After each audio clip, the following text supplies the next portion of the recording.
Boa noite, pessoal. Dando continuidade aqui a mais uma aula da segunda jornada Guia Residência. Eu e a doutora Mariana estamos super felizes de ter a companhia de todos aqui. Hoje, o nosso tema é um tema super importante, tanto clinicamente quanto teoricamente, para as provas de residência.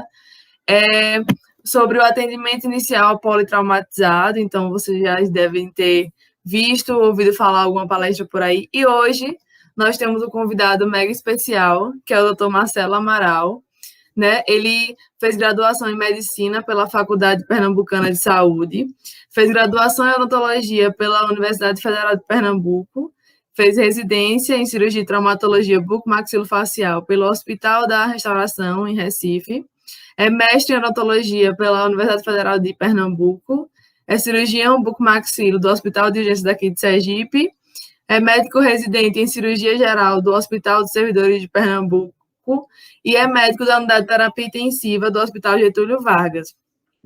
Seja muito bem-vindo, doutor. Obrigado pelo convite. Eu e Mariana estamos mega felizes de tê-lo conosco nessa segunda jornada. Espero que todos aproveitem essa brilhante aula, que tenho certeza que será maravilhosa para o conhecimento de todos. E só uns avisozinhos que o link do formulário para preencher, para ganhar o certificado da jornada, vai aparecer aqui embaixo no link da descrição da aula. Então, fiquem atentos no meio da aula para não perder, tá bom? Passo a palavra agora para o doutor Marcelo. Com você, doutor. Obrigado, Tiffany. Deixa eu abrir aqui.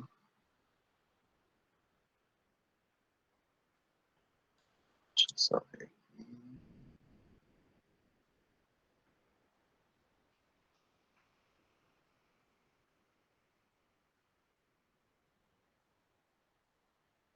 Tá conseguindo ver direitinho? Sim, estou conseguindo ver direitinho. Eu escutei bem baixinho. Tá conseguindo, Tiffany? Sim, estou conseguindo ouvir normal. Pronto. Ótimo, joia. Então, vamos começar. Primeiramente, gostaria de agradecer, né, o convite, tanto de Mariana e de Tiffany, para estar participando dessa segunda jornada. São eventos como esses que é bem interessante e gratificante de participar, e também como enriquece muito, né, a especialidade da cirurgia bucomaxilo. Espero contribuir um pouquinho, com um pouco do meu conhecimento nesse tempo aí de vivência, principalmente nos traumas, né. E, de antemão, gostaria também de agradecer a doutor Hélio Igo, parceiro também de plantão, que contribuiu com um pouco também do material que eu vou apresentar aqui para vocês, tá certo? Como o Tiffany já comentou, né, meu nome é Marcelo Fernando Amaral, revisando uma breve da minha história um pouco.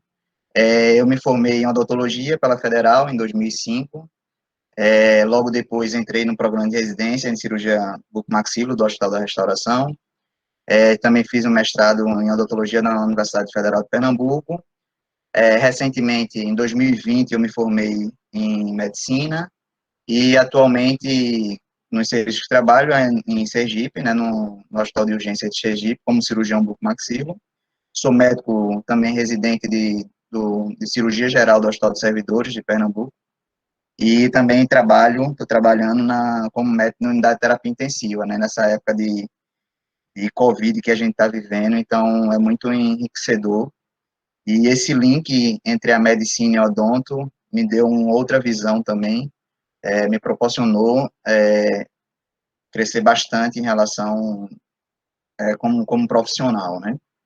Então, iniciando aqui, em relação ao tema que a gente traz para vocês, né? Avaliação inicial do paciente politraumatizado. Uma primeira coisa que a gente tem que definir, o que é um paciente politraumatizado? Paciente politraumatizado não é qualquer paciente que sofre um trauma. Como o nome diz, né, um paciente ele tem que ter sofrido um traumatismo de múltiplos sistemas, ou seja, envolvendo pelo menos 2 sistemas do organismo do indivíduo, por exemplo, um trauma crânioencefálico junto com um trauma do sistema cardiovascular, e um desses traga risco de vida para o paciente. Então, esse é um conceito de paciente politraumatizado. Em relação à etiologia dos politraumatismos, né, a gente tem vários muito comuns no dia a dia, então, desde acidente automobilístico, violências interpessoais, ferimentos por arma de fogo, infelizmente é uma realidade muito frequente nas emergências hoje num país como um todo, né? Ferimentos por arma branca, queimaduras, quedas, tudo isso a gente são etiologias de pacientes politraumatizados. A Organização Mundial da Saúde, né, em relação à epidemiologia do trauma, ela relata que cerca de 5,8 milhões de pessoas morrem vítimas de trauma por ano. E, desses, o acidente automobilismo é a principal causa de mortalidade, né, no trauma, sendo mais de 1 milhão de mortes por ano. E mesmo quando os pacientes também não morrem, existe uma grande quantidade de pacientes que vão ficar com injúrias importantes e sequelas, cerca de 20 a 50 milhões de pessoas. Então, realmente é uma epidemia, não só no Brasil, mas principalmente nos países em desenvolvimento, mas em todos os países a gente vive essa epidemia de trauma. E aí, quando a gente vai falar, a gente vai comentar muito em relação ao ATLS, as mortalidades, o ABCDE, né, que a gente vai falar um pouquinho mais na frente, mas uma coisa que eu gostaria já de iniciar aqui, que no ATLS ele deixa bem claro, é em relação ao que a gente chama de distribuição trimodal das mortes no trauma. Então, o que é isso? Se você pegar todos os pacientes que morreram decorrentes de trauma, a gente vai ter basicamente três momentos, três picos dessa mortalidade. Um primeiro são aquelas basicamente que é considerada mortes imediatas, e é nesse primeiro pico que a maioria das mortes acontecem, né? Então, aqueles pacientes que morreram, normalmente, no primeiro, morrem em segundos ou até minutos do trauma. E está relacionado muito à apneia, né, TCE grave, o TRM alto, rompimento de grandes vasos. Então, esse é um primeiro pico, né, um primeiro momento que essas mortes ocorrem. E mesmo se esse paciente, né, que sofreu o traumatismo, mesmo se você tiver toda uma estrutura rápida de atendimento dele, dificilmente também você conseguiria que ele sobrevivesse, né, mesmo você tendo um atendimento. Um segundo pico, esse sim é das mortes precoces, então são pacientes que normalmente morrem, o segundo pico, entre minutos e horas do trauma. E normalmente está relacionada a traumas crânioencefálicos, né, traumas torácicos com hemopneumotórax, ruptura de órgãos, múltiplos traumas associados à hipovolemia, né, a grande perda sanguínea.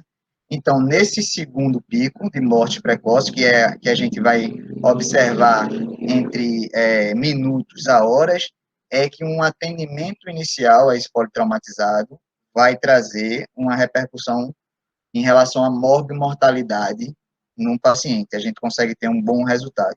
E um terceiro pico são aquelas mortes tardias, né? Então, que vai acontecer em dias ou até semanas, que normalmente está relacionado a sepsis ou falência múltipla de órgãos. Então, o que vocês podem ter escutado muito falar em relação ao golden hour, né, a hora de ouro. Então, é justamente o atendimento inicial politraumatizado, principalmente, né, visa a redução desse segundo pico, né, dessas mortes precoces. E um pouquinho da história de como começou, né, o ATLS, o atendimento ao paciente politraumatizado de uma forma sistemática, a gente remota num tempo de 76, onde teve um acidente aéreo, um ortopedista, né, junto com sua família, com seus filhos e sua esposa. Ele sofreu um acidente aéreo lá em Nebraska, nos Estados Unidos, e aí ele colocou a seguinte frase, né, ele prestou os primeiros socorros à sua família, a esposa faleceu imediatamente, mas prestou os primeiros socorros aos filhos, e ele falou, né, depois ele disse: quando posso prestar um atendimento melhor no local do acidente com recursos limitados do que meus filhos e eu recebi na unidade hospitalar, há algo de errado com o sistema, e o sistema tem que ser alterado. Então, ele viu que o atendimento que ele prestou com recursos limitados foi bem mais organizado, bem mais sistematizado do que aquele que ele recebeu num hospital, que teoricamente você tinha um recursos humano e tecnológico de grande qualidade, mas terminou não tendo ele não percebeu um atendimento adequado no caso dele, né? E aí, nesse contexto, é que surge, né, o ATLS, né, então associações do Colégio Americano de Cirurgiões, então se viu a necessidade realmente de sistematizar e estudar e ter cursos em relação a isso, de como tratar o paciente inicialmente politraumatizado. Então, o ATLS surge nesse contexto, né, de um suporte avançado no trauma, além de você ter esse suporte intra-hospitalar, também existem programas com PHTLS, que é o suporte pré-hospitalar, e num contexto da gente, a gente vai remeter esse atendimento pré-hospitalar ao pessoal do SAMU e do Corpo de Bombeiros, e no atendimento hospitalar, o suporte avançado de vida no trauma, né, o ATLS propriamente dito, né.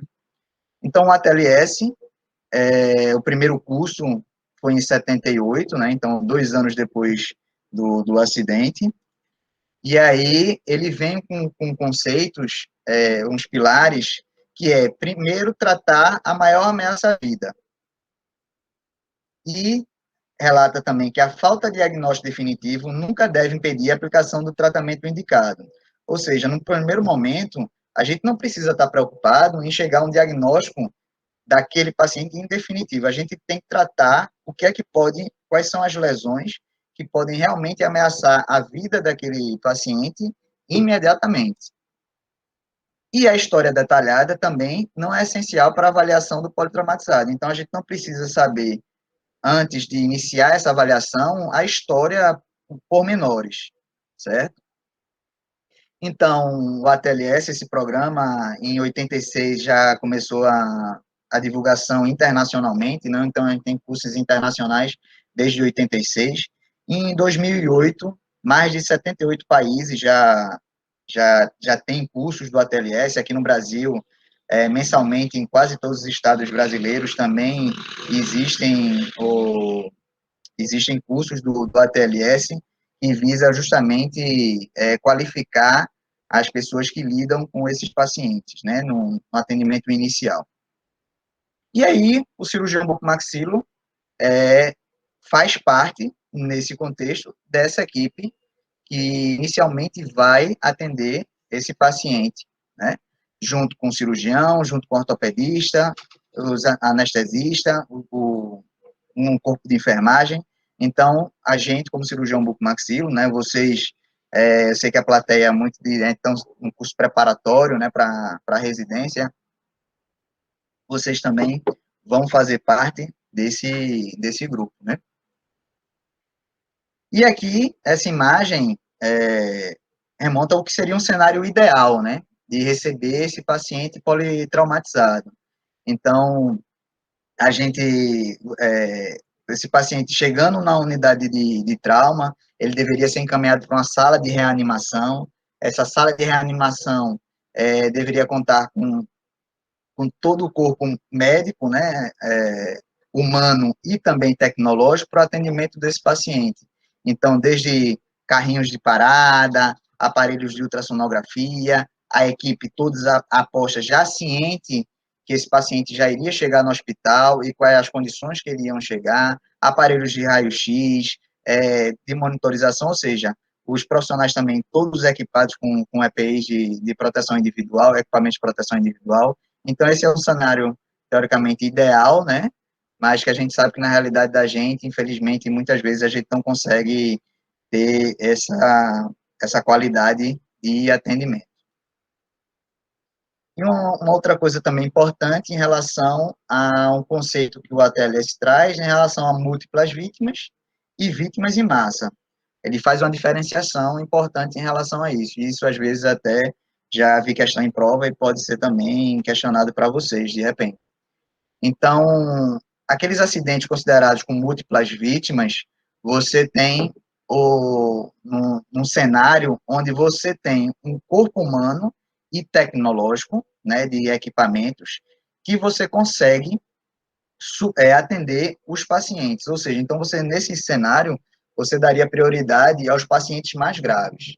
Mas num outro cenário de catástrofe, onde você tem vítimas em massa, ou seja, onde você tem o corpo humano, né, a capacidade, as pessoas, de quantidade de pessoas para o atendimento limitado e também de recursos, nesse caso, você vai dar prioridade aos pacientes que têm mais chance de sobreviver.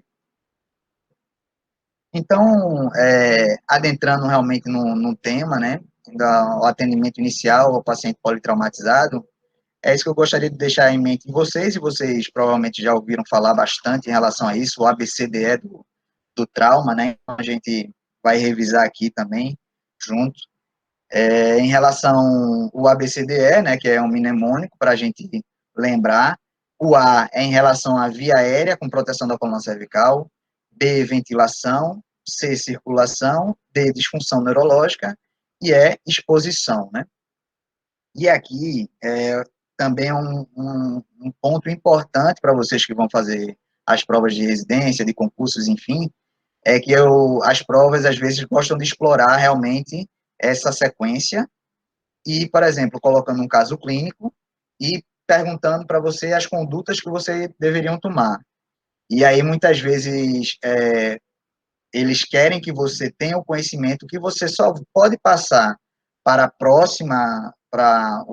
próxima letra, né, se você já tiver resolvido a letra anterior. Na prática, a gente, devido à quantidade de profissionais disponíveis e da dinâmica, você termina até fazendo isso, avaliando simultaneamente. Mas fiquem atentos para as provas de vocês, sigam rigorosamente a questão do ABCDE num paciente em relação à conduta, né? E aí, então, falando um pouco do A, né, da via aérea com a proteção coluna cervical, é aqui onde o cirurgião bucomaxilo vai atuar mais em conjunto, né, com a equipe médica. O paciente normalmente vai chegar na unidade de trauma, esse paciente politraumatizado, no que a gente chama de protocolo, né, então o paciente vai estar na prancha rígida, imobilizado, com colar cervical, com head block, e aí você pode ter um cenário de um paciente que aparentemente está estável, mas também você já pode se deparar com um paciente bastante grave, com traumatismo de face grave, que já chega na unidade, na sala de reanimação, já entubado, já tendo feito os primeiros cuidados pré-hospitalares. Então, o A significa via aérea com proteção na coluna cervical, então o A, vamos subentender permeabilidade da via aérea. Então, a gente vai fazer, vamos ter condutas para que essa via aérea esteja livre para o paciente espontaneamente ou a gente fazer alguma manobra, como, por exemplo, ventilar o paciente, ele consiga ter essa ventilação adequada. Então, um paciente com trauma de face grave, você vai, para ter essa permeabilidade via aérea, inclui você fazer aspiração, remoção de corpo estranho, da cavidade oral. É muito comum um paciente com trauma de face, trauma em região anterior de mandíbula, a língua, né, você ter essa queda posterior da língua, obstruindo essa via aérea, né, porque a musculatura de suporte está nessa região anterior. Então, vocês devem já ter ouvido falar. Então, existem duas manobras que é muito cobrada também, em relação na via aérea, o que é que a gente deve fazer, que é o chamado chin lift, que é a elevação do mento, né, e o jaw thrust, que é a anteriorização ou elevação da mandíbula, certo? Então, nos dois casos, a intenção é realmente anteriorizar essa mandíbula, você permitindo que a região posterior da via aérea, né, da orofaringe, essa língua não esteja obstruindo. Aqui vocês já devem ter visto também, nas unidades de atendimento, a utilização, isso aqui é a chamada cânula de Guedel. Essa cânula de Guedel, ela serve para justamente você também, nos pacientes inconscientes, você fazer a função de desobstruir a região posterior da orofaringe, dessa queda da língua. E aqui é muito importante, e até para a prática, você saber a correta utilização das cânulas de Guedel. A cânula de Guedel, ela tem que ter um tamanho adequado para o paciente. A gente faz essa medição através da comissura labial ao ângulo da mandíbula ou a comissura labial ao lóbulo da orelha. Você vai escolher o tamanho e vai fazer a inserção dela. Essa cânula de Guedel só deve ser utilizada em pacientes inconscientes. Não se deve utilizar em pacientes conscientes ou semiconscientes. Pacientes conscientes ou semiconscientes, você introduzindo uma cânula de Guedel nessa região posterior, vai induzir vômitos, ele pode ter broncoaspiração, né? Então, não é raro, já peguei em unidades de emergência, o médico basicamente brigando com o paciente para colocar a cânula de Guedel e o paciente querendo cuspir. Então, isso não deve ser feito. Isso é só para pacientes inconscientes. É importante no dia a dia de vocês também. Então, um paciente, né, com trauma de face grave, você também, para a permeabilidade de via aérea, para você também começar a ventilação, você pode utilizar também dispositivos, né, o famoso AMBU, né, então é esse dispositivo onde você tem uma bolsa, uma máscara e uma válvula. Aqui essa válvula normalmente unidirecional, porque se o paciente vomitar, o resto de sangue também não voltar para a bolsa. E aqui é interessante vocês observarem que também tem uma outra bolsa aqui, que se acoplado no oxigênio, né, se você colocar de 10 a 12 litros por minuto, você consegue ventilar o paciente a uma concentração de oxigênio a 100%. É a famosa FiO2. A concentração de oxigênio ao nível do mar é de 21%, como vocês sabem. Para vocês terem ideia, quando o paciente está usando aquelas cânulas nasais, né, você consegue fornecer a ele cerca de 40% de uma concentração de oxigênio, FiO2 de 40%. Se você tiver utilizando uma máscara, né, as máscaras, mas sem ser desse tipo, você consegue em torno de 50% a 60% de concentração de oxigênio. Mas, utilizando esse dispositivo, ligado a uma fonte de oxigênio, você consegue ter esse reservatório de oxigênio e fornecer ao paciente uma concentração de 100% de oxigênio para o paciente. E aí, o ideal, para se você precisar ventilar o paciente, se você tiver duas pessoas, né, que um fiquem vedando essa máscara adequadamente, englobando todo o nariz e a boca, né, e o outro fazendo as ventilações. Existem dispositivos também para ventilação e para o ar, né, para a permeabilidade do paciente, dispositivos intermediários entre o AMBU, né, a ventilação sem você fazer uma via aérea avançada, ou você ter uma via aérea avançada, com intubação, com tráqueo, com cricotireoidostomia. Esses dispositivos, nós temos o tubo laríngeo, a máscara laríngea e o tubo esofágico multilume, né, vocês podem já ter visto em algum lugar, mas normalmente não é tão comum de você presenciar, e esse dispositivo é um dispositivo intermediário, onde você vai lançar a mão dele quando você tentou a intubação e não conseguiu, ou quando você já previu, antes mesmo de tentar a intubação desse paciente, uma via aérea definitiva, você já prevê que é uma via aérea difícil, você pode lançar a mão desses dispositivos intermediários. Então, aqui exemplificando, você tem um tubo laríngeo, né, onde, uma máscara laríngea, desculpe, onde você vê que ele vai ficar basicamente a ponta dele aqui no esôfago, você vai insuflar o balonete, e aqui você consegue lançar ar, né, na via aérea do paciente. Aqui o tubo laríngeo, tem basicamente a mesma ideia, onde o dispositivo vai estar lá, se ele estiver na região esofágica, esse balonete vai ficar no esôfago, e o outro na região de orofaringe, vai vedar tanto a região superior como inferior, e aí fica disponível aqui nas fenestras que tem esse tubo, para fazer a ventilação do paciente, certo? E o tubo esofágico multilume também é similar ao tubo laríngeo, só que ele tem, como o nome diz, ele é múltiplo, né? Então tem 2 lumes. Por que isso? Porque se de repente esses dispositivos são colocados sem ser por visualização direta, é visualização indireta, às cegas, né, como a gente chama.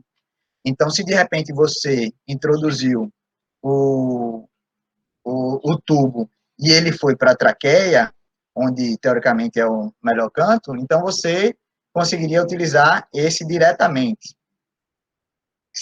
Caso você, normalmente, a probabilidade é maior de ir para o esôfago, depois de você insuflar, você vai ter basicamente a mesma função do tubo laríngeo. Certo? Então, a partir do momento que você tem uns dispositivos intermediários, você também pode, de repente, precisar, principalmente, por exemplo, num caso desse, um paciente com trauma de face grave, de uma via aérea definitiva. E aí você pode lançar mão da intubação orotraqueal. Uma coisa importante também, que às vezes em prova, né, vocês estão se preparando, em questões que vão levar a você a precisar fazer uma via aérea avançada, como uma crico ou uma tráqueo, normalmente ele vai falar na questão paciente com trauma de face grave, com sangramento de cavidade oral, e aí já está induzindo você a buscar uma via aérea avançada, né, cirúrgica. Mas na prática, mesmo em pacientes como nesse caso, né, com traumatismo grave, com bastante sangramento, tudinho, na prática, muitas vezes a gente tenta fazer intubação orotraqueal inicialmente, antes de partir para uma via aérea definitiva cirúrgica, né? Então, aqui exemplificando o tubo, né, endotraqueal e o posicionamento dele para essa via aérea definitiva. E aí, uma outra coisa também importante é a definição de via aérea definitiva. O que seria uma via aérea definitiva, né? O conceito de via aérea definitiva é quando você tem um dispositivo infracorda vocal, né, abaixo das cordas vocais, ou seja, dentro da traqueia, um balonete insuflado e esse dispositivo ligado a uma fonte de oxigênio. Então, esse é o conceito de via aérea definitiva.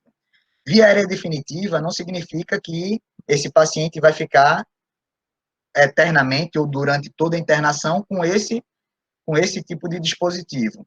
Não, via aérea definitiva significa que você consegue oferecer para o paciente a quantidade de oxigênio, de ventilação adequada para ele se manter estável, né, nas condições dele. Mas, por exemplo, um tubo endotraqueal, paciente que de repente foi politraumatizado, foi encaminhado para a UTI, está 14 dias na UTI lá entubado pela boca e não tem perspectiva de tirar esse tubo, a equipe médica vai solicitar uma traqueostomia, porque esse tubo orotraqueal, passando pelas cordas vocais, traz muito mais complicações do que quando ele está localizado na traqueostomia, né, por exemplo. E além de questão de dificuldade de higienização, etc.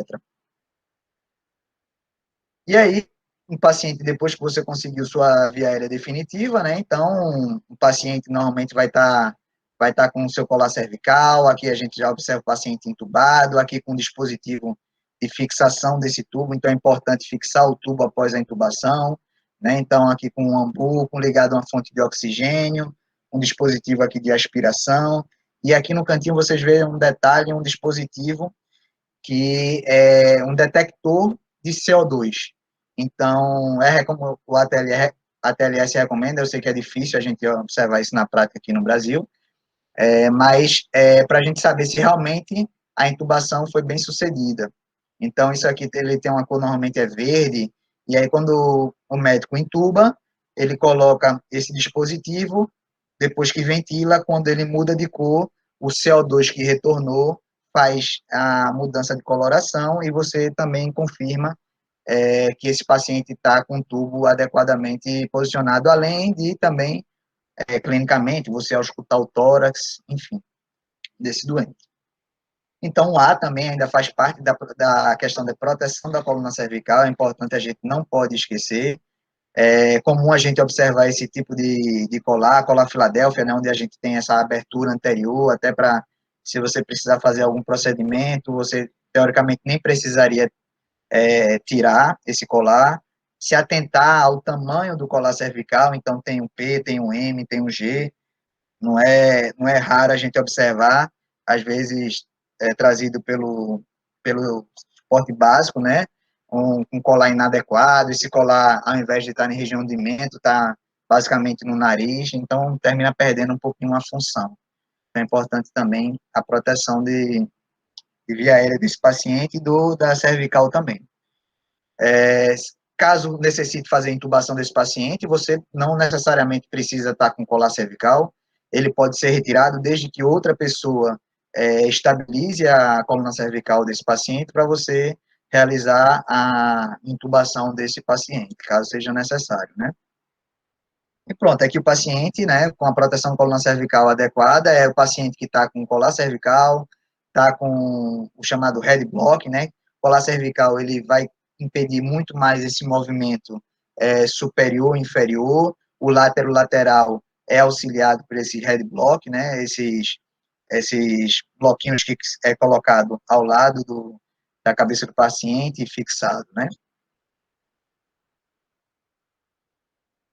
Então, caso você precise fazer uma via aérea avançada nesse paciente, né, uma intubação, uma via aérea definitiva, quer dizer, esse paciente é comum você, antes de você intubar ele, você tem alguns procedimentos a serem feitos, né?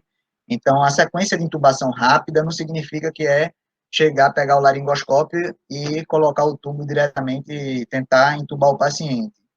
É a sequência rápida, mas normalmente vai levar em torno de uns 10 minutos naquele paciente que tem uma certa ainda estabilidade, mas que você quer garantir a via aérea, quer proteger a via aérea do paciente.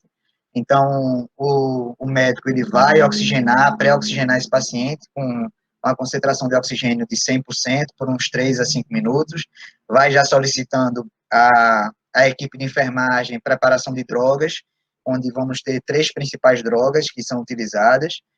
Primeiramente, a gente faz um opioide, né, um analgésico para o paciente. Depois a gente vai fazer um anestésico propriamente dito. O opioide, normalmente, vocês vão ver muito utilizar o fentanil nas emergências. Depois a gente utiliza o anestésico propriamente dito, onde é muito comum utilizar o etomidato. O etomidato, ele, diferente do propofol e do midazolam, para o trauma, ele é interessante porque ele causa menos hipotensão do que essas outras drogas, então o etomidato também é bastante utilizada, e depois só que você anestesiou o paciente, logo na sequência você pode utilizar um bloqueador neuromuscular que vai facilitar você fazer essa intubação, e normalmente a succinilcolina é utilizado nesses casos, né? Então, depois de oxigenar o paciente, você vai fazer a intubação desse paciente. Depois que intubou, como eu já comentei, você vai insuflar o CAF e o paciente está com a via aérea definitiva, garantida, para você passar para as próximas letras do ATLS, né, dos cuidados desse paciente. Certo? E aí você volta, depois você também, mesmo depois que você garantiu via aérea, você volta com os head blocks, com colar cervical, estabilizando novamente todas essas estruturas. Falando para garantir uma via aérea em relação emergencial, uma via aérea cirúrgica, aí a gente ouve muito falar, e as provas também, cricotireoidostomia. Cuidado, teoricamente, não existe traqueostomia de urgência. Paciente que precisa garantir uma via aérea no ambiente de trauma imediata, a gente vai optar por uma cricotireoidostomia cirúrgica, né? Então, em questões que perguntarem esse detalhe, vocês ficarem confusos entre uma crico e a tráqueo, tentem lembrar isso. Cricotireoidostomia, pacientes de urgência grave, imediato, é um procedimento muito mais simples, mais rápido de se fazer. Traqueostomia é um procedimento basicamente eletivo. Lógico que tem suas exceções, paciente se tiver um trauma direto de laringe, crianças abaixo de 12 anos, você partiria para a traqueostomia, mas isso são exceções. E quando esse paciente, se você determina que ele precisa de uma via aérea cirúrgica, como uma CRICO, uma opção intermediária, que você pode lhe garantir alguns minutos, em cerca de uns 30 minutos, é a CRICO por punção, onde você vai fazer a punção justamente nessa membrana, né, na membrana cricotireoidea, fazer a punção com gel calibroso, normalmente um gel 14, e aí você, depois que colocou o gel, você vai descartar a agulha e vai deixar só o catéterzinho do gel.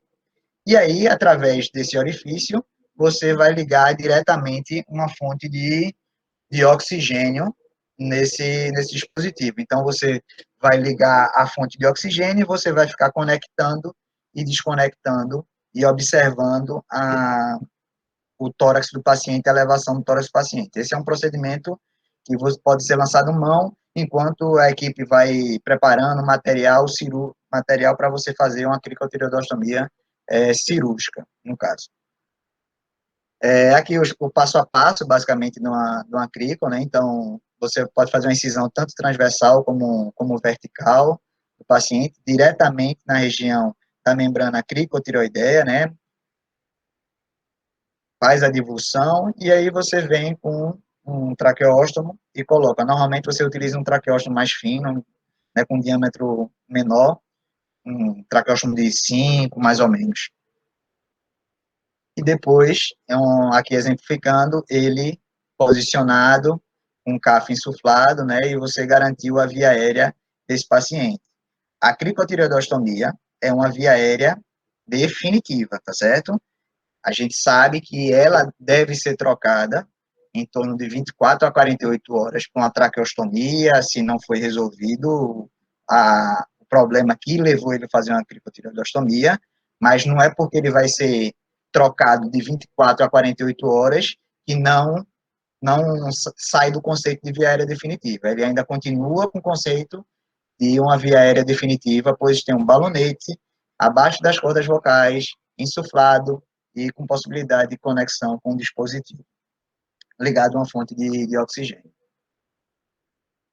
Então, passando para a parte B, né, na ventilação, agora do ABCDE, então a gente já garantiu a permeabilidade da via aérea, fez as manobras que foram necessárias, o chin lift, jaw thrust, se foi necessária a intubação desse paciente, o paciente foi intubado, feito uma crico, e aí a gente vai agora para o B, ver se, apesar dessa permeabilidade da via aérea, se o paciente, ele tem, ele consegue ventilar adequadamente. E aí, no B da ventilação, a gente vai saber, vai observar principalmente a questão dos traumas torácicos. O que vai interferir na ventilação justamente são os traumas torácicos, onde nós podemos ter lesões de árvore traqueobrônquica, pneumotórax, né, ele pode ser o aberto ou hipertensivo, um hemotórax maciço, tamponamento cardíaco, contusão pulmonar ou tórax instável.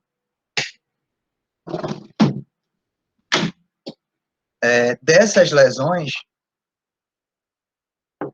eu gostaria de destacar as primeiras, que tem que ser identificadas, as 5 primeiras, as lesões de árvore traqueobrônquica, pneumotórax aberto hipertensivo, hemotórax maciço e o tamponamento cardíaco, são condições que devem ser diagnosticadas e avaliadas já na avaliação inicial do paciente politraumatizado, né? Tudo que a gente está falando aqui, o ABCDE, é a avaliação inicial desse paciente. Depois a gente vai ter uma avaliação secundária do paciente, mas nessa avaliação inicial, essas lesões são importantes ser diagnosticadas e tratadas, pois traz risco iminente de vida para o paciente, certo? Então, o conceito de pneumotórax, né, é o acúmulo de ar entre as pleuras viscerais e parietal, onde vai comprimir o parênquima pulmonar, pode desviar mediastino, e isso vai trazer uma hipóxia no paciente, pode inclusive chocar, porque essa compressão que ocorre em relação ao mediastino, você termina comprimindo veia cava superior, veia cava inferior, toda essa região de grandes vasos do coração. Com isso, o paciente fica chocado, né? O paciente pode chocar. E o pneumotórax hipertensivo, o conceito é quando você tem um pneumotórax, né? Mas que esse pneumotórax tem uma grande dimensão, comprime bastante o parênquima pulmonar, desvia o mediastino, desvia a traqueia, provoca turgência de jugular, você, na percussão, você vê um hipertimpanismo, certo? Então, esse diagnóstico de pneumotórax hipertensivo é um diagnóstico clínico, onde você não precisa pedir um raio-x para chegar nesse diagnóstico. Na verdade, se você fizer um diagnóstico, fizer um raio-x e para chegar no diagnóstico de pneumotórax hipertensivo, na verdade, você cometeu uma falha em não ter identificado antes o pneumotórax hipertensivo. E o tratamento é com a drenagem torácica, né, como a maioria dos traumas torácicos vão ter esse tipo de tratamento. Mas, inicialmente, antes que você faça a drenagem torácica propriamente dita, você pode fazer uma descompressão através de um gelco calibroso, um gelco 14. Isso é uma diferença do ATLS na nona edição para a 10ª edição.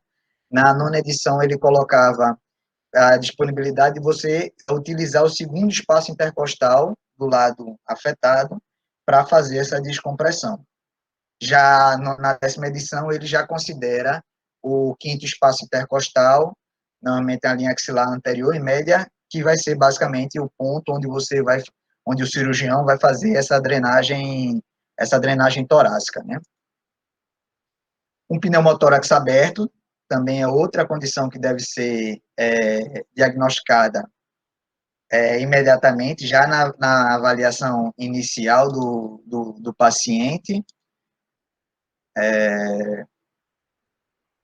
Então, onde você tiver uma comunicação, né, então o pneumotórax aberto, você tem uma solução de continuidade com o meio externo, então, a partir do momento que o paciente inspira, vai se criar uma pressão negativa na caixa torácica e o ar tende a entrar e ocupando a região, comprimindo o parênquima pulmonar. E um pneumotórax aberto, você tem que ser diagnosticado, né, e tratado, e o tratamento imediato da avaliação primária é você confeccionar um simples curativo, chamado curativo de 3 pontos, né, onde você vai ter uma região sem colocar o esparadrapo, né, o dispositivo. Esse curativo tem a intenção de que, quando você inspira, cria uma pressão negativa, essa parte do curativo vai se acoplar, impedindo que o ar entre. E a partir do momento que você expira, que o paciente expira, vai ter uma pressão positiva intratorácica e o ar vai escapar por essa região. Então, você transforma um pneumotórax aberto em um pneumotórax fechado, no caso. Em relação ao hemotórax, né, quando ele é maciço, né, ou seja, tem uma grande quantidade, comprime o parênquima pulmonar, então, ao invés do paciente ter o acúmulo entre as pleuras de ar, você vai ter um acúmulo de sangue nessa região, espaço pleural, né? Uma outra situação que pode interferir com a ventilação é a questão do tórax instável, onde conceitualmente é quando você tem mais de 2 arcos costais contíguos, fraturados, e em cada arco ele tem mais de um segmento fraturado. E isso provoca uma instabilidade no tórax. Quando o paciente inspira, esse tórax entra, né? Então, um movimento contrário do normalmente que se faz. Quando você inspira, a caixa torácica se expande. Nesse caso, quando o paciente tenta inspirar, a caixa torácica ele entra, né? também tem outra situação que pode interferir também no meio do paciente, é a questão da contusão pulmonar. Contusão pulmonar é quando você tem, do trauma torácico, você tem o acúmulo de sangue intraalveolar, ou seja, dentro do parênquima pulmonar. Diferente do pneumo ou do hemotórax, que é no espaço pleural, é fora do parênquima pleural, você tem a contusão pulmonar é intraalveolar. É um paciente, quando se tiver grandes áreas de contusão pulmonar, como a gente pode observar aqui, ó, isso aqui tudo área de contusão pulmonar. Aqui a gente também observa aqui ó, um pneumotórax e aqui atrás um hemotórax. Vejam que não acontece normalmente, você não tem uma lesão isolada. Ah, é só um pneumotórax, é só um hemotórax, é só contusão pulmonar. Normalmente você tem até uma mistura dessas lesões. E no caso aqui do paciente, com esse tipo de lesão, de contusão pulmonar, se for extenso, e se ele não estiver saturando bem, às vezes precisa realmente fazer intubação desse paciente. O tratamento do B, dessas lesões torácicas, como eu falei, basicamente é em relação à drenagem torácica. 95% das lesões torácicas vão ser tratadas com a drenagem torácica. Se não for resolvido, em alguns casos, precisa abrir o tórax do paciente, né, as toracotomias, e aí, por exemplo, um paciente que você fez a drenagem torácica, saiu mais de 1.500 ml no primeiro momento, você tem indicação de abrir o tórax desse paciente para ver o tipo de lesão. Se esse paciente continua sangrando de 200 a 400 ml nas quatro primeiras horas, também é outra indicação de toracotomia. Lesões de árvore traqueobrônquica severa, que você mesmo com a drenagem torácica não conseguiu expandir adequadamente o pulmão, você também existe indicação de toracotomias, né? Mas, assim, a grande maioria, com drenagem torácica, você vai resolver a questão do B, né, do paciente na ventilação. Em alguns casos, você vai precisar de ventilação mecânica, como, por exemplo, naquele tórax instável, um paciente com aquele nível de fratura de costela dói bastante, e com tórax instável daquele, com certeza, dói muito, então o paciente dificilmente conseguiria, pela dor, fazer um movimento respiratório adequado, provavelmente ia entrar em hipóxia. Então, às vezes, como proteção, você faz também, bota o paciente em ventilação mecânica, ou então, paciente, como eu comentei, em relação a contusões pulmonares grandes, que o paciente está, mesmo continua com uma saturação baixa, mesmo com você oferecendo oxigênio, por máscara, catéter, às vezes você precisa também fazer ele ficar em ventilação mecânica. Estou exemplificando a drenagem de tórax, normalmente no quinto espaço intercostal, né, na linha intermamular, vocês devem ter visto bastante, quem frequenta as emergências, é um procedimento bastante corriqueiro, a introdução desses drenos torácicos, né. Então, passando agora para o C, né, então, uma vez você resolvido a via aérea, uma vez resolvido a ventilação do paciente, a proteção da coluna cervical, aí sim que a gente vai se preocupar com a circulação do paciente, né? E a circulação e o controle da hemorragia desse paciente. Essa sequência é uma sequência lógica, né? O ABCDE visa, essa sequência é baseado no que mataria mais rápido o paciente se não fosse tratado. Então, não adianta você querer controlar a hemorragia se esse paciente não está com a via aérea pérvia. Ele vai morrer primeiro da falta de oxigenação, da hipóxia, do que da hemorragia, tá certo? E na parte do controle da hemorragia, a gente consegue clinicamente fazer uma avaliação rápida e estimar até, mais ou menos, se esse paciente pode estar chocado ou não, né? Então, através de simples três parâmetros.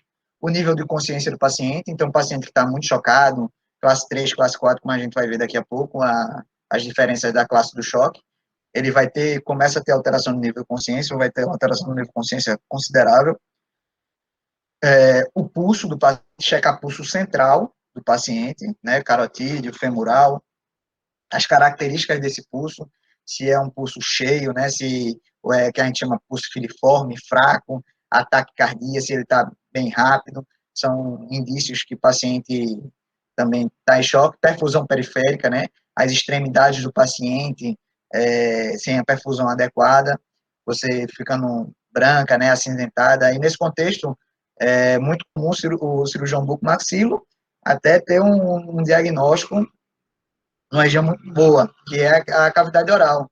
A cavidade oral, a mucosa oral, é uma região muito interessante você avaliar realmente essa perfusão do paciente. Quando o paciente está em choque, com uma perda sanguínea, um choque hipovolêmico, a mucosa oral fica bem acinzentada, branca mesmo, assim, né?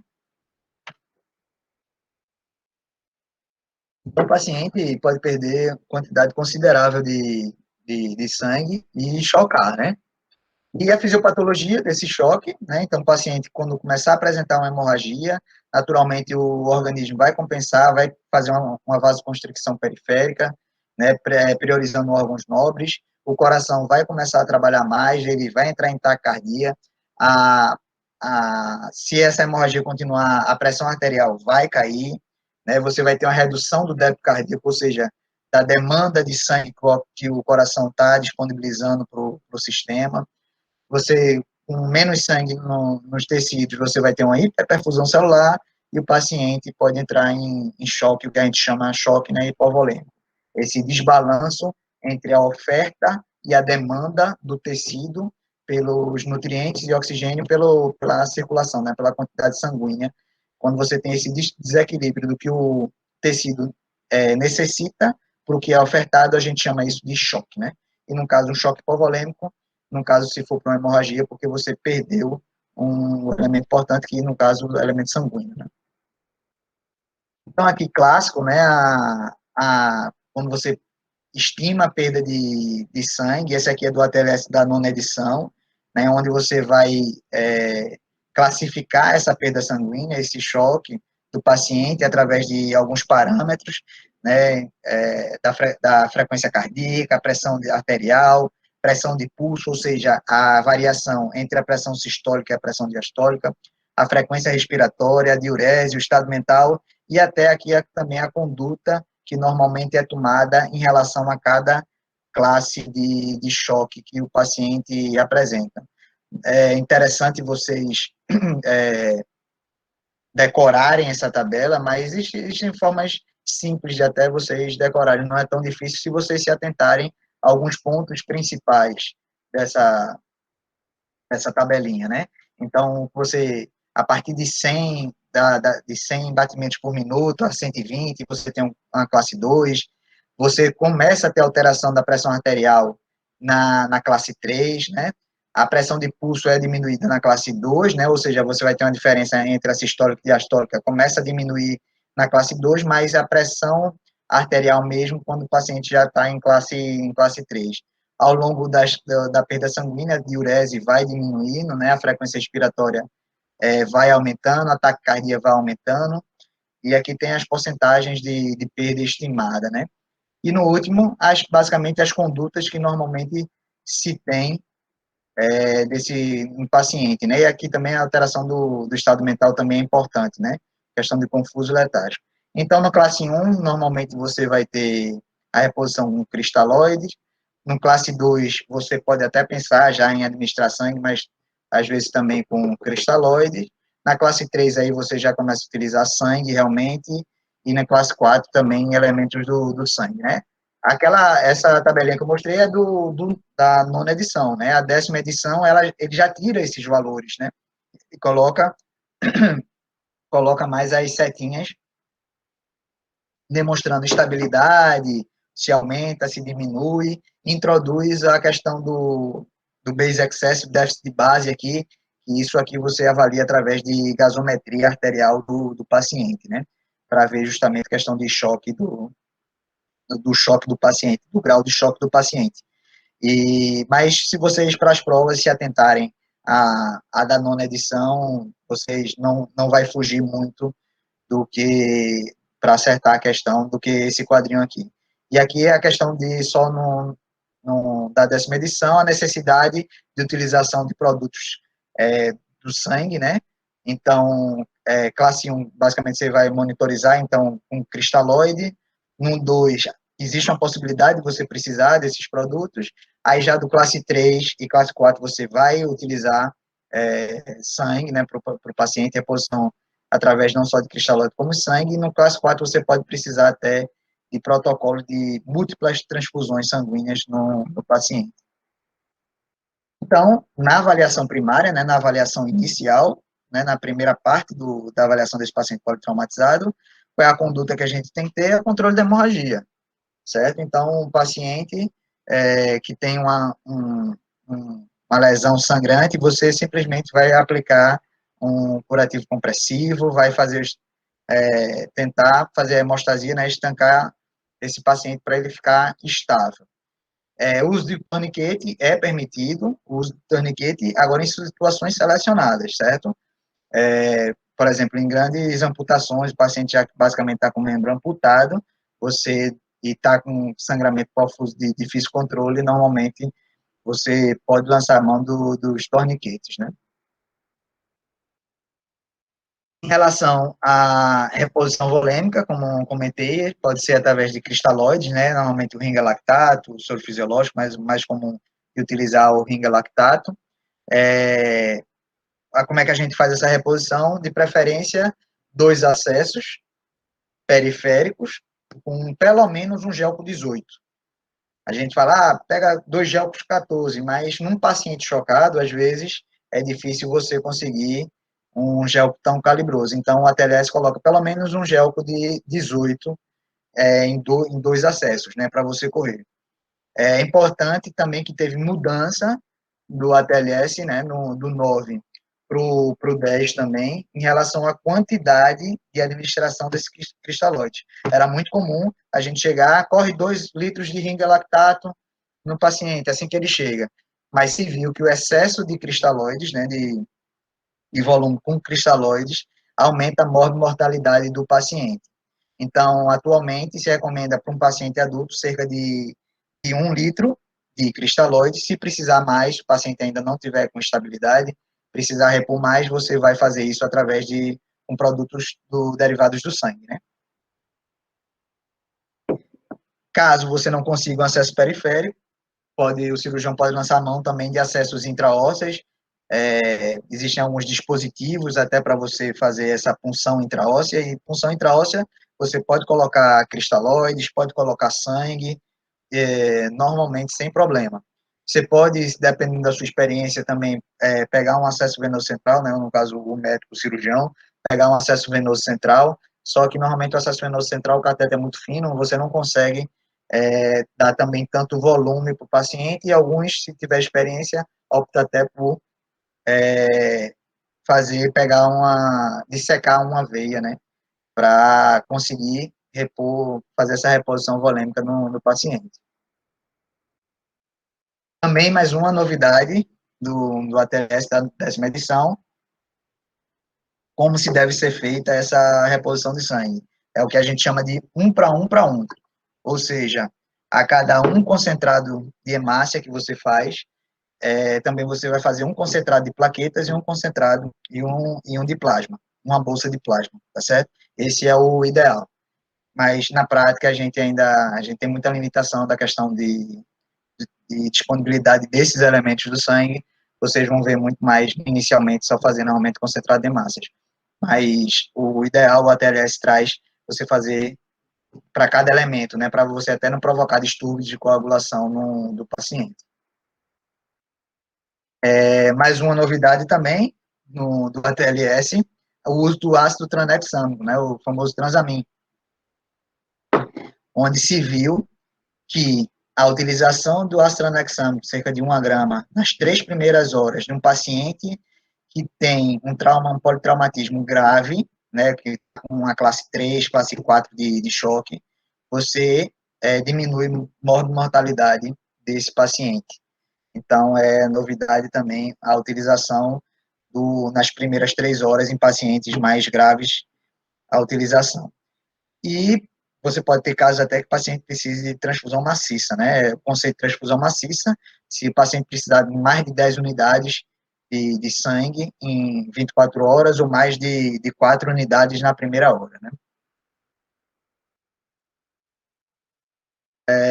Passando agora para o D, a disfunção neurológica, né? Então, veja só a partir de agora, a gente vê o via aérea, ventilação, circulação, só depois disso a gente vai para disfunção neurológica. Parece ser um tempo longo, mas isso você às vezes faz em segundos, em 10 segundos você faz o ABCDE do paciente, principalmente se você não detectar nenhuma lesão que causa risco de vida imediato que precise fazer intervenção, né? Então, em relação ao D, né, que é a disfunção neurológica do paciente, a gente pensar agora no TCS, o paciente pode ter traumas contusos, né, então você já pode diretamente ver o paciente claramente já com TCE, com lesões em crânio, né, no paciente, podem ter lesões de etiologia penetrantes no paciente, podem ter impactos, pode ter sido impactos, injúrias, né, diretamente, efeitos de aceleração, desaceleração, ondas de choque. Então, tudo isso podem provocar lesões neurológicas, sangramentos intracranianos do paciente. E aí, gostaria que vocês lembrassem de basicamente 3 lesões comuns que a gente vê no dia a dia prática e aprender um pouquinho em relação a como é as características dessas lesões, né? Em relação aos hematomas, né, temos o hematoma subdural e o epidural. O hematoma subdural, ele tem esse formato, né, de meia-lua, quando você tem um sangramento. O epidural, aí ele já tem um formato biconvexo, né, onde você observa ele bem mais convexo do que o subdural, que é côncavo convexo. E é contusão cerebral onde você tem essas hemorragias ocorrendo dentro do parênquima cerebral. O paciente subdural e contusão cerebral, que apresentar essas lesões, normalmente já chega na unidade de trauma, já com nível de consciência com Glasgow, né, que a gente vai comentar um pouquinho já, mais rebaixado. Né? Normalmente ele não vai ter um Glasgow de um TCE leve, moderado. Já esse aqui, o epidural, tem uma característica clínica, uma história bem clássica, e vocês talvez podem ter já vivenciado na prática. É aquele paciente que tem um trauma de face, um trauma craniano, e aí ele chegou durante o trauma, ele desmaiou, não se lembra do acidente, perdeu a consciência, e aí, mas quando você foi examinar ele na unidade de trauma lá, com protocolo tudinho, ele estava relativamente bem, está com Glasgow leve, conversando com você, fala o que foi que aconteceu às vezes, e aí ele vai fazer, você já fez a avaliação primária, vai fazer a avaliação secundária, de repente chega assim, ó, doutor, o paciente rebaixou, né, o paciente desmaiou novamente, e aí quando você vai fazer a tomografia no paciente, ele apresenta esse tipo de lesão. Isso aqui ocorre porque normalmente com trauma, existe uma artéria aqui, a artéria meningeal média, começa a sangrar, no início começa a sangrar pouco, e aí com o tempo esse sangramento vai aumentando, e tem uma hora que ele faz um efeito de como desloca a dura máter de uma vez e comprime um parênquima cerebral, é quando ele afunda. Então é uma clínica bastante interessante que talvez vocês já tenham vivenciado na prática. Aqui só demonstrando, né, o epidural, o formato e o tratamento do epidural, dependendo do tamanho da localização, da quantidade, do grau de, de comprometimento neurológico do paciente, ele normalmente é submetido a uma cranectomia para descompressão, assim como também o subdural, certo? Também normalmente se faz a cranectomia, faz a descompressão, a equipe da neurocirurgia. E aí a famosa, né, escala de Coma de Glasgow, né, onde os pilares básicos dele é para ele coloca, a gente verifica, né, primeiro, então, antes de começar realmente a avaliar, a pontuar, você tem que verificar fatores que possam estar interferindo com comunicação, capacidade de resposta, lesões, de repente esse paciente está com um edema muito grande em face, sem conseguir abrir o olho, isso aí vai interferir na avaliação da visual do paciente, né? A gente observar o paciente, a abertura ocular, os movimentos, né? Do corpo. Vamos fazer estimulação sonora, né? Primeiramente, dando comandos de ordem de voz.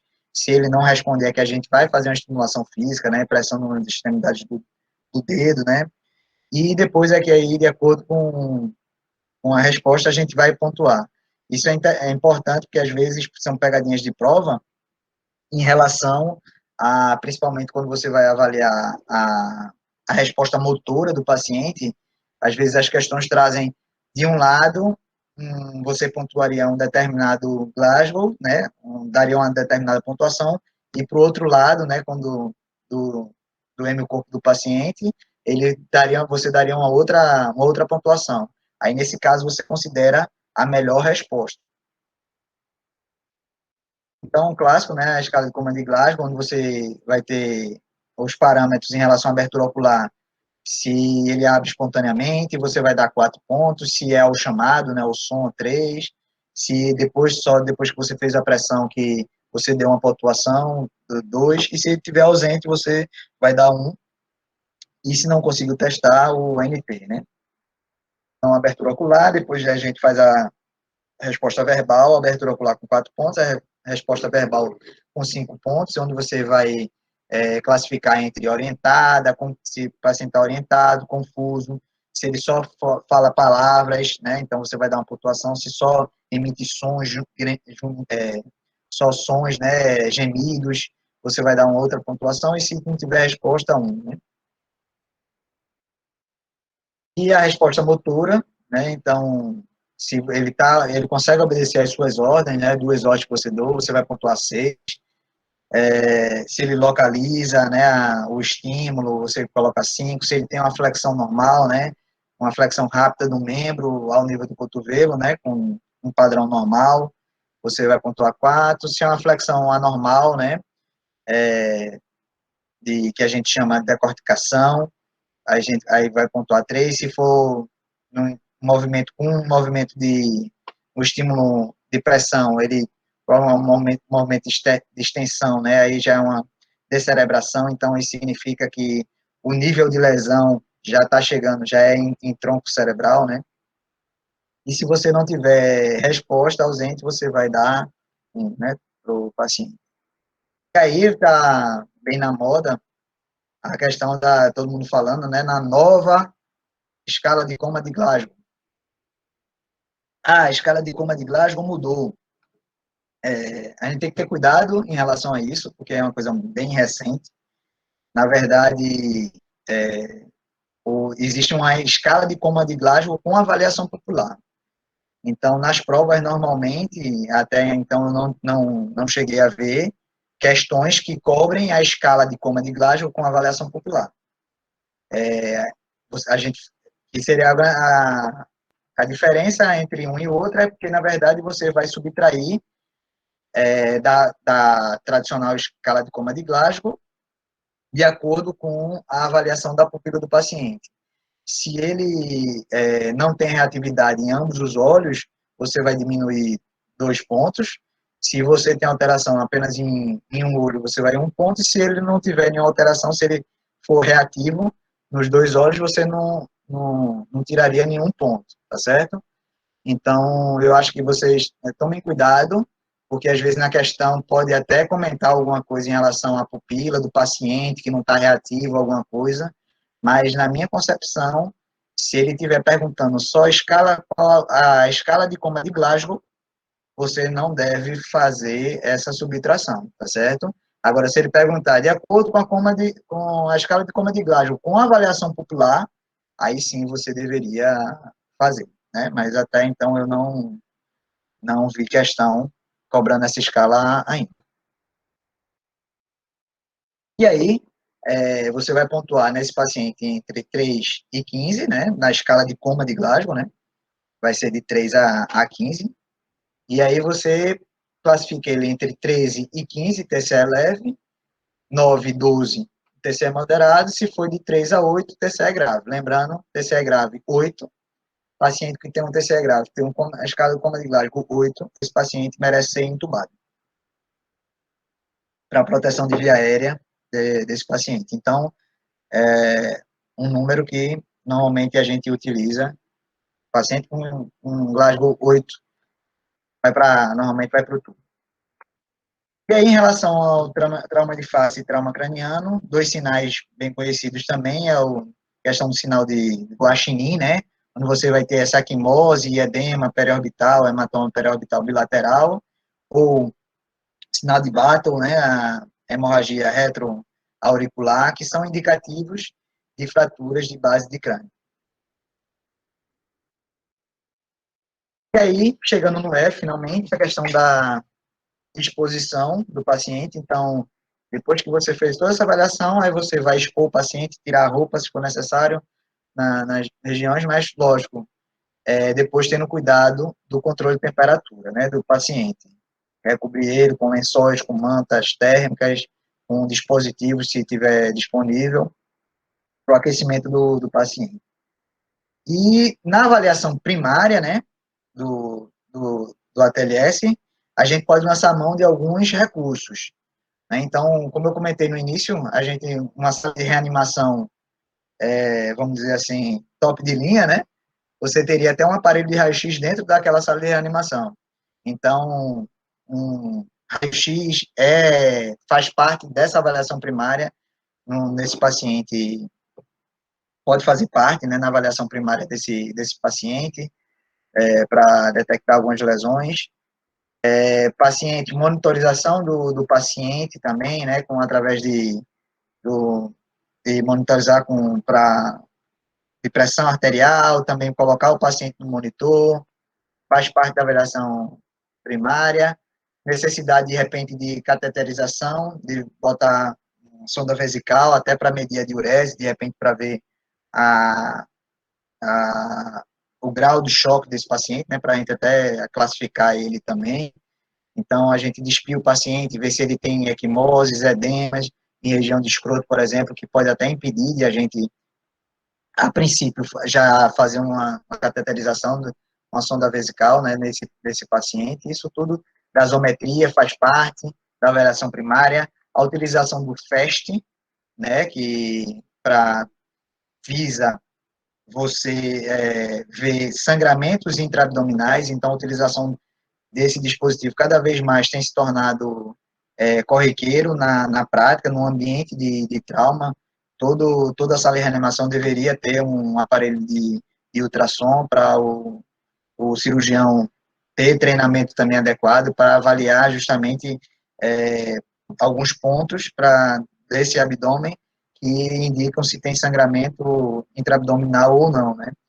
Ou também pode até fazer o lavado peritoneal diagnóstico, que é mais raro hoje em dia de se utilizar pela popularização do FAST. O FAST, você vai observar alguns pontos, algumas áreas. As áreas observadas normalmente são em região de hipocôndrio direito, né, no espaço de Moores, o espaço entre o fígado e o rim, do lado direito. Quando se tem sangue na cavidade abdominal, você vai observar um ultrassom sangue nessa região. Do outro lado, na região de baço, também você vai passar o ultrassom. Em região de bexiga também, retrovesical, o ultrassonografista ou o cirurgião que tem a habilidade vai observar essa região para ver se tem, de repente, sangramento. E região cardíaca também, ele olha para ver se, de repente, não tem sangue através do pericárdio, para ver tamponamento cardíaco, por exemplo. E recentemente tem o chamado EFAST, que são esses pontos que eu falei, mas que o E você inclui também o espaço pleural, observando se de repente não tem um pneumotórax ou um hemotórax. Essa é a pequena diferença só. Pronto, a gente fez a avaliação inicial, agora que a gente vai passar para a avaliação secundária. Então, a gente tratou tudo que poderia, ou tratou, identificou que poderia causar a morte imediata do paciente, agora a gente vai fazer uma avaliação, um exame minucioso nesse paciente, né? E aí a gente vai saber da história direitinho, e um mnemônico bem conhecido também é em relação à ampla, né? Que é mnemônio ampla, onde você vai questionar o paciente ou o familiar sobre alergia, medicações que ele toma, o P, que é de passado médico ou prenhez, ou seja, gravidez, né? Líquidos que ele ingeriu, ou se está a alimentação, se de repente vai interferir nisso até no tipo de droga que você vai utilizar para entubar o paciente, quais os cuidados que você vai ter para proteger a via aérea desse paciente se for precisar de uma anestesia geral. E aí, discriminar bem direitinho realmente o ambiente e os eventos, como foi que ocorreu esse trauma, a energia, e nesse momento é que você tenta buscar todo o cenário, os detalhes do acidente, para até não passar desapercebido algum tipo de lesão do paciente. E esse exame físico é feito de cabeça ao pé, aos pés, né, o dedão do pé, e aqui você vai observar a cabeça, a gente, nas questões das estruturas maxilofaciais, né, vendo todo o paciente como tudo.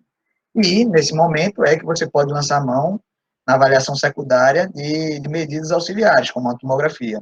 A tomografia necessita de tempo, de transporte do paciente de um setor para outro, então isso é feito numa avaliação secundária. Se você conseguiu passar pela avaliação primária, estabilizou o paciente, ele não teve em nenhum naquele ABCDE que precisou de uma conduta, você pode pedir uma tomografia. Mas, por exemplo, um paciente que chegou, está com sangramento, o cirurgião passou o ultrassom, está com sangramento intraabdominal, está instável, hemodinamicamente, pressão baixa, classe 3 de choque.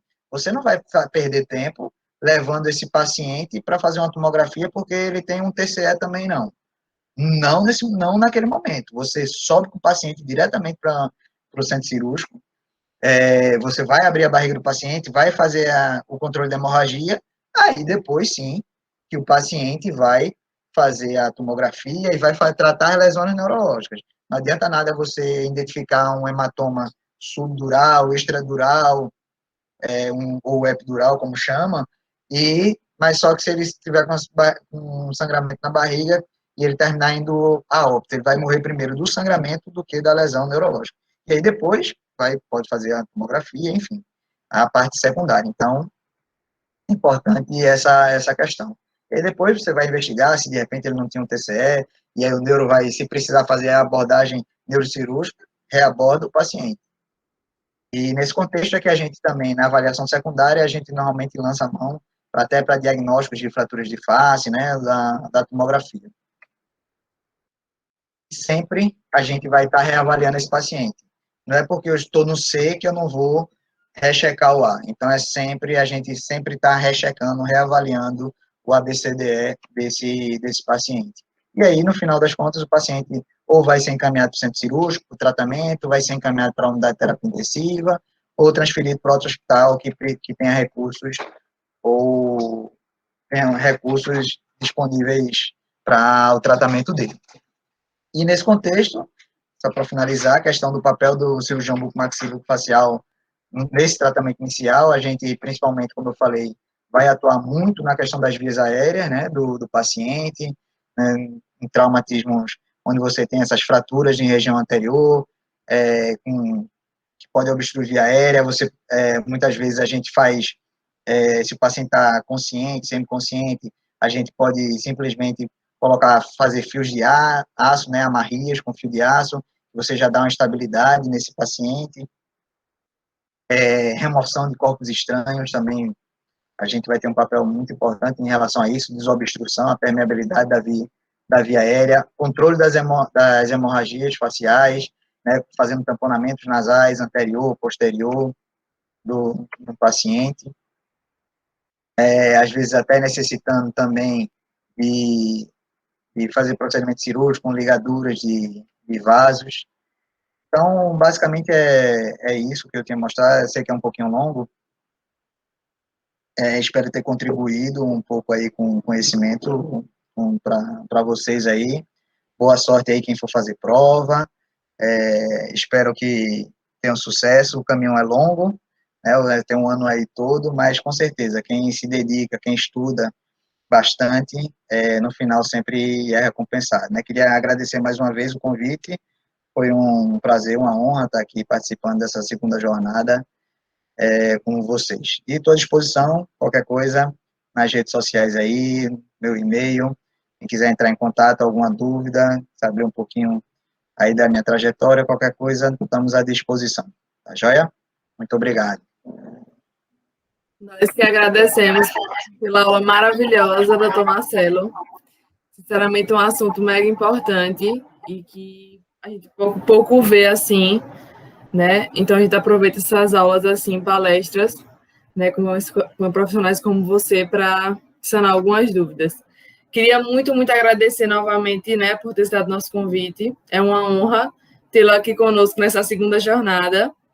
E agradecer também a todo mundo que está aqui ainda, né, assistindo, motivado, que viu aí, né, todas as pautas que foram ressaltadas na aula.